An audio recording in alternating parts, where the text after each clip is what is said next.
For this video tutorial, we're going to have a relatively detailed look at the Unsharp mask method of sharpening images in Photoshop, and we'll also have a look at smart filters and maybe a few tips and tricks along the way.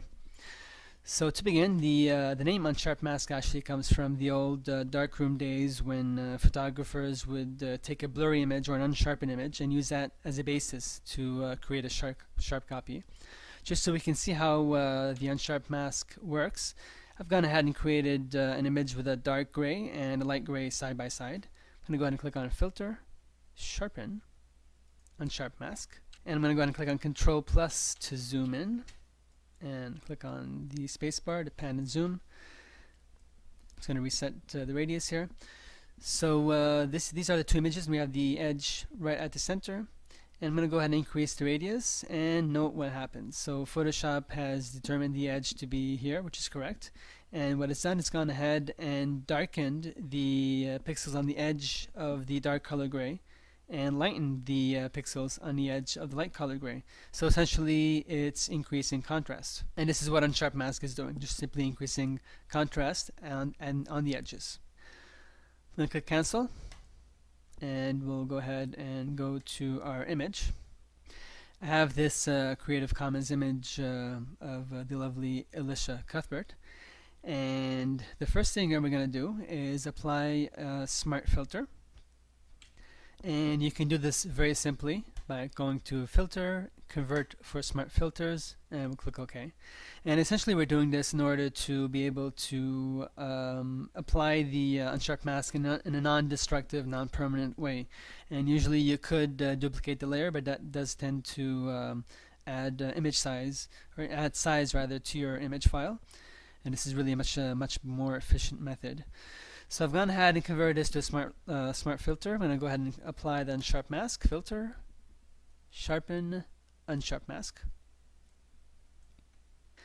And let's take a look at this dialog box. So we have the preview area with a plus and a minus, allowing you to increase or decrease the preview. I would keep this for 100%. So the first slider that we have is the amount slider, and it ranges from 1 to 500. And it determines the intensity of the sharpening effect. And the higher the amount, the lighter that the light pixels will be at the edge, and the darker that the darker pixels at the edge will be. Next, we have the radius slider, and that determines the number of pixels that will be sharpened on either side of the edge. And finally, the threshold slider will determine just how different the neighboring pixels will have to be before Photoshop will consider it to be an edge.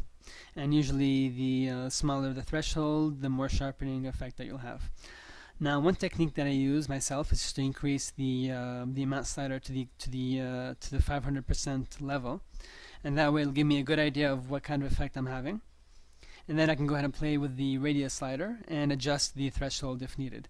So in this case, I'm going to start with a point, let's say a 0.6, and we'll have a look at our image. We'll see whether we start seeing some halos, white halos develop.